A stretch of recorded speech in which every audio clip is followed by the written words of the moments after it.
It's 102.3 Kiss FM. It's D. Scott in the studio. Good friend of the show, Tyler Starr. What's up, man? On, buddy? How you been? I've been good, just been chilling, doing a thing. Music is my life. That's all I can say. So you've been just doing the music. How is the music thing going for you? It's going pretty well for the most part. I'm currently managing some artists right now, doing the behind the scenes. Been in front of the camera for a little bit of time, so time to take a step back and show them what Tyler Starr could do behind the camera. So you're expanding. I'm expanding. Because you went, you know what, I don't want to rap anymore. There's no money in that. I'm going to make money and manage people. Yeah. Basically, I got an artist, Trizzy, right now. And it's actually it's fun. I get to do a lot of the handiwork and a lot of the behind the scenes, and that's kind of what I'm into. Nice. You let somebody else be creative, and you can just be like, you know what? No, that wasn't good. Do it again. Exactly. Nice. All right. Well, Trizzy is in the studio. Why don't we switch off to him? We'll talk to him. Also on the phone, Donnie, say what's up. What's up, man? There he is, Donnie Klang. Let's flash back a little bit for Donnie, because Donnie was from Making the Band on MTV. Yeah. Did some stuff with Diddy. Yep. And now you're talking to me. Yeah. How did we go from Diddy to D. Scott? How did that happen? Diddy to D. Scott. Yeah. I'm making major business moves. I think you're going in the wrong direction. It's not the wrong direction. Come on. Oh, says you. But that's all right. Let's get Trizzy on here. We'll talk about, you guys got the single coming out. It's called Feel Free, which I know is due in June. Going to be available on iTunes, so that's some good stuff. Now, Trizzy, what's up, man? How you doing? What's going on, Ty? Fresco boy. What up, D? There he is. So now you are from the area. What up, Triz? Yes, I am from Schenectady County. Yes, sir. Nice. Whereabouts in Schenectady County? Like Schenectady itself, Scotia? The hood, the suburbs. I am everywhere in Schenectady. I breathe Schenectady, and Schenectady breathes me. That's very nice. Schenectady is very proud to know that. Yes, they are. So now, how did you two get linked up? Oh, man, we got linked up through Tyler. Tyler had sent an email out to Donnie's management. They responded. We sent over the record. One thing turned into another. Next thing you know, Tyler was like, Triz, we're going down to L.I. We're meeting up with Donnie, and we're going to record this record. Nice. Yep. That's some good stuff. Now, Donnie, what are you, obviously, it's kind of it's a loaded question, but, you're feeling the track, obviously, right? Yeah, we get tracks sent all the time, and the past few years I've kind of tried to stay away from doing any features, just because I don't want to put my name out there and then do every little feature, and then all of a sudden you see my name floating around on all these songs, and majority of them are horrible because they were made in somebody's basement or something. Right. But this track came in, and we were like, damn, this track is crazy. I almost wanted it for myself. Nice. So then that says a lot about you guys and kind of what you guys did. If he's getting stuff thrown at him all the time, and he kind of gravitates towards your track, that says a lot about the track. Man, I spent so much time developing this track. It wasn't something that just happened overnight. Right. The whole process was just long, man. I spent a lot of nights up till 6 a.m. re-recording it, rewriting the lyrics, and it's just I've been blessed just to have a talent like this, and then have someone else talented like Donnie come on and just really he destroyed the record. Nice. I can't wait till you guys hear it. Very, very good, man. I'm looking forward to hearing it. Like I said, we were listening to the original version of it, and obviously Donnie's just going to do it justice. Yeah, shout out to Xavier White, by the way. He definitely did his thing on it. But Donnie, I just there's something with Donnie's voice that I just felt he needed to be on this track. Nice. So how did you? Did you produce the whole thing? Did you? Did the whole thing? Yeah. We produced the whole thing, right down to the beat. We got the beat. We worked with this kid Tristan from Ham Squad. Okay. And like I said, one thing turned into another. And here we are now. Cool. Sounds awesome. Now, Donnie, what exactly did you do? You just sang and that was it? Yeah, pretty much. No, they actually drove down. I opened up a studio in Long Island. Okay. Because I'm from down here. And they came down. We just hung out. We vibed out. And the thing with Trizzy is, he's very particular. Mm-hmm. So in one day, basically, I met him. We started working on the track.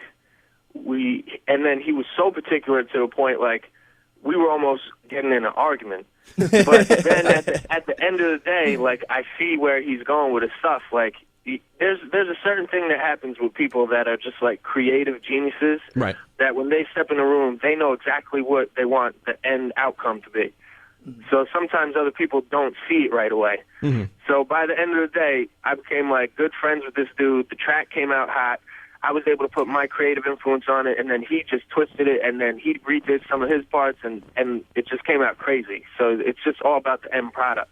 Nice. Yeah, he's definitely right about that. I mean, you know, just from me and him not even knowing each other to even get in the booth and just, you know, be two different people and still make the beautiful product that came out that day was just like amazing, man. You know what I'm saying? Like, there was a point where, you know, I was starting to get pissed. Donnie was starting to get pissed. Like, dude, I don't want to do it this way. But like, everything worked out for the best, man. You know. But I mean, generally, not that I've ever recorded anything aside from this, but usually, I mean, things happen like that, though, with the butting of heads and stuff like that, and it's kind of working through it that helps you put out something good. And I'm glad to hear that, A, you're a perfectionist, and that Donnie agreed with what you were, you know, you guys kind of came, you know, full circle and saw eye to eye, because it seems to me like a lot of times nowadays people are just putting stuff out. They don't even care what the product is, right, D? You agree with that? Yeah, absolutely. It's just like, you could tell the difference between certain people that care about like their craft and people that are just putting out mixtapes, and especially a lot of times when it comes to rappers, they feel like they could just go in, record a song quick, and then bang out like 10 songs a day so they could put out mixtapes every other week. Right.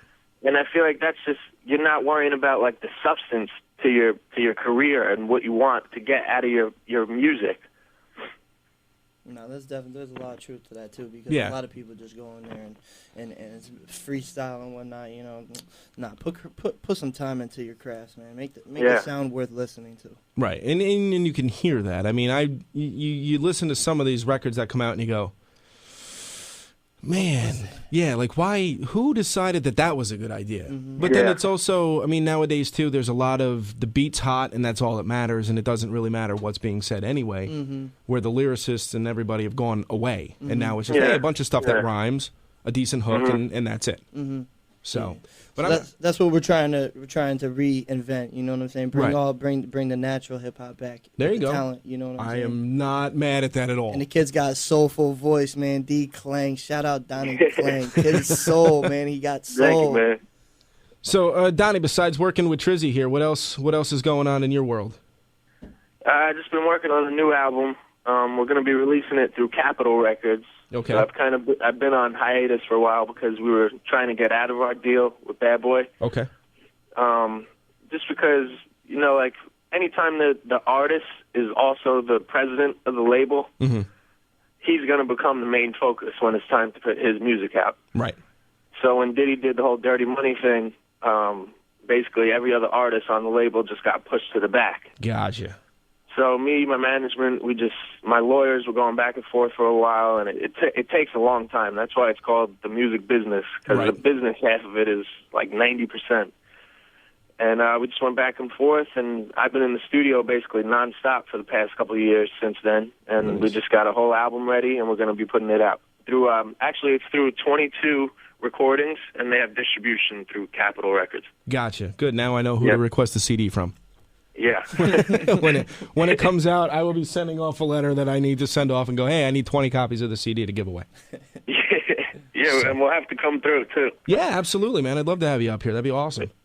Yeah, we had a good time out there a couple of years ago. Nice. Did the just one question about it. Did the divorce with Bad Boy end badly, or was it kind of like, I mean, aside from the lawyers, which obviously need to get involved in stuff, did that... Yeah. Was it... No, we kept everything. There's no bad blood between me and Puff. We just, like, anytime we never even really spoke about it. Anytime we spoke about anything, it was just very brief.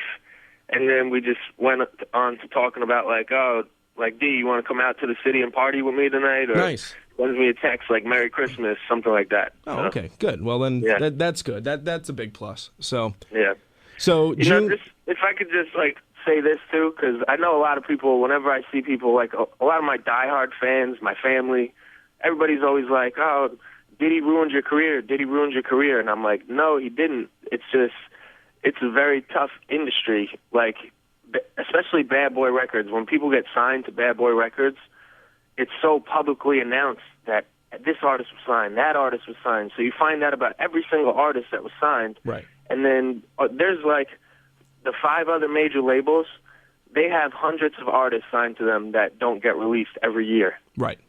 But it's just not publicly announced. So Bad Boy gets a bad rap because everything that he does is advertising and marketing. So you find out about anything. You find out about Joe Schmo that he just signed yesterday.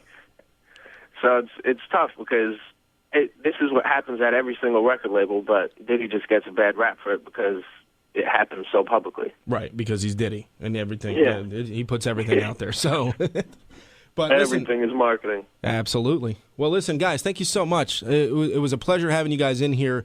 June, the single comes out. It's called Feel Free. It's going to be available on iTunes. Yes. Yeah. Good stuff, man. Listen, I appreciate both of you coming in. Or, well, you coming in and Donnie being up. via iPhone 4? Yeah.